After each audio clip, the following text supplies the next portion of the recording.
by the distortions that are coming out of Mar-a-Lago and Donald Trump. Primarily his falsehood that Canada is this fentanyl trafficking system causing deaths in the United States, and that what he's put on the table is the threat of a 25% tariff that would cause economic havoc to families and workers and businesses across Canada. There was a time when parliamentarians would have stood up for Canada and responded to these falsehoods. But that's not how Canada's Parliament operates under the member who lives in the 19-room mansion at Stornoway. It's to burn the house to the ground at all costs. Exactly. And that's a dangerous position for democracy to be in. I'd like to start just by, we have the world's longest undefended border. And other than 1812, when they attacked us and tried to take us over, we've maintained that border. And we've maintained good-natured relations. But we haven't gone along with the Americans when they've tried to bully us. We haven't embraced their wide open and dangerous death cult gun culture. Mm-hmm. Even though many, many, many Canadians are registered gun owners, we accept the principle of having responsible gun ownership as opposed to the reckless guns that are killing people across the United States.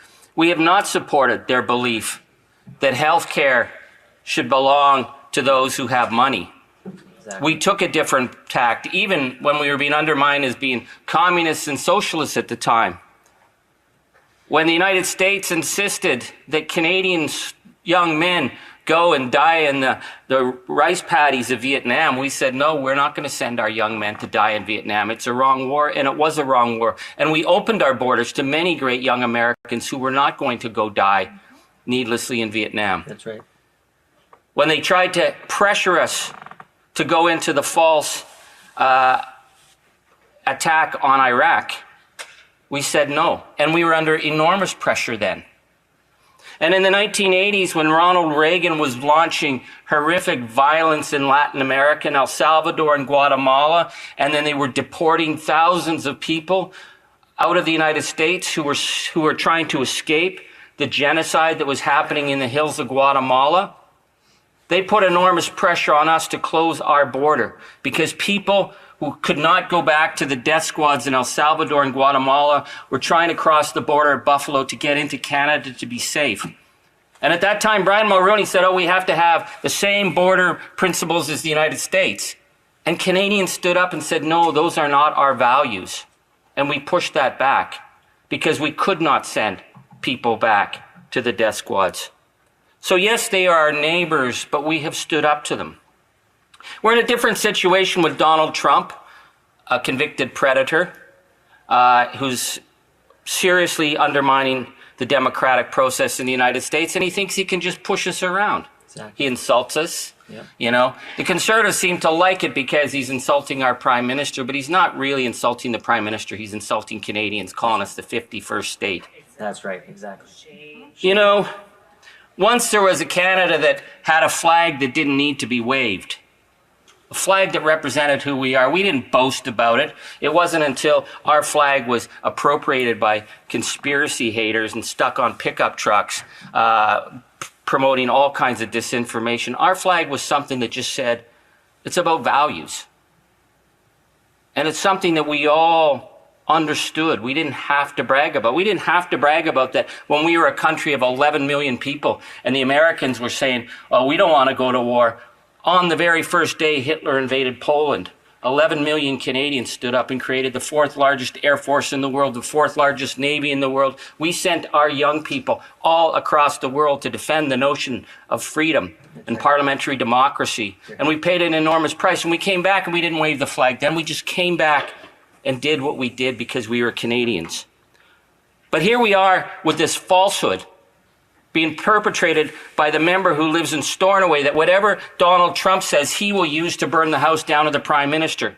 So he's using this falsehood on fentanyl, which is an absolute falsehood. I have the Drug Enforcement Agency unclassified reports on fentanyl.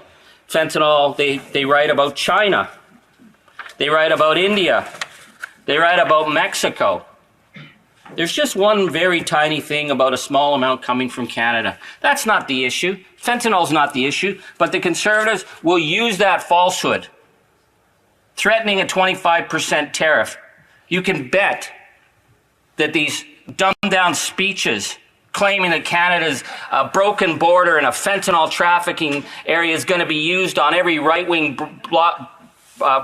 broadcast and on Fox News to further undermine our country. Exactly. They would do that. They would burn our house to the ground because they don't care about truth. They wouldn't know what truth was if truth came down, Lady Truth came down, naked, painted purple, and danced all over Stornoway for weeks. The member wouldn't notice. But I say that jokingly, but it's not a joke, because what Trump's really after is our water. He's made it clear. He said there's a giant faucet in Canada and you just turn it on. There was a time when we would have defended those resources, but you can bet if Donald Trump says, I want Canada's water, the Conservatives will use this House of Commons to promote his attack on our resources. Exactly. To take what they can take, because they don't take us seriously. They think they can push us around, and they can only push us around if we have fifth columnists. You know, fifth columnists was what they called Franco's people, who undermined the defense of democracy in Spain. People who would undermine their own country to score a point. Another term was quislings. Yeah. We need to stand up to Donald Trump, not to be boasting like he boasts and not to be threatening like he threatens, but to stand for Canadian values. Hear, hear. That no, we will counter falsehood with truth, that we will be a good neighbor, that we will protect our border, but that we will not be pushed around, not the way the member who lives in Stornoway will amplify falsehoods and misuse the House of Commons, knowing that it is putting Canadian jobs and families directly at risk, because they don't care. Yeah. They don't care because it's about burning the house to the ground to get to the Prime Minister. So I'm not even going to go down into the gutter with them where they make these falsehoods about how the Prime Minister, who I don't agree with on hardly anything, that he somehow created the fentanyl crisis that caused thousands of deaths. That's an ugly falsehood. It's just a straight up lie. But they use that all the time. But to have them come into the House of Commons and talk about defending the border, when under Stephen Harper, they trashed border security. That's right. Remember when Tony Clement took $50 million out of border security and spent it on bogus projects in his riding, like the gazebos and the sunken boats and the fake lakes. Fake lakes. They took money that would have protected our borders and used that so shamelessly when they fired 1,100 jobs from the Canada Border Services. And they were told the threats that would be. And they got rid of the dog sniffer teams. Maybe Stephen Harper doesn't know what a dog sniffer team is. A dog sniffer team is what you use to sniff out drugs. It was the Harper government who got rid of that. They got rid of their intelligence agency at the border. They got rid of their teams who went undercover to take on the smuggling gangs. Wow. That's the record of Stephen Harper. So when they come in this house and pretend they stand for Canada, we know they don't stand for Canada. When they come in this house and say they'll stand up on the world stage, we know that they supported Putin and undermining the votes for Ukraine. Yeah. And when they say they'll defend the border, they're only defending the interests of Donald Trump, and they would sell us down the river, but not on my watch, not on our watch, not ever. We will stand up for Canada. Hear, hear. And comments.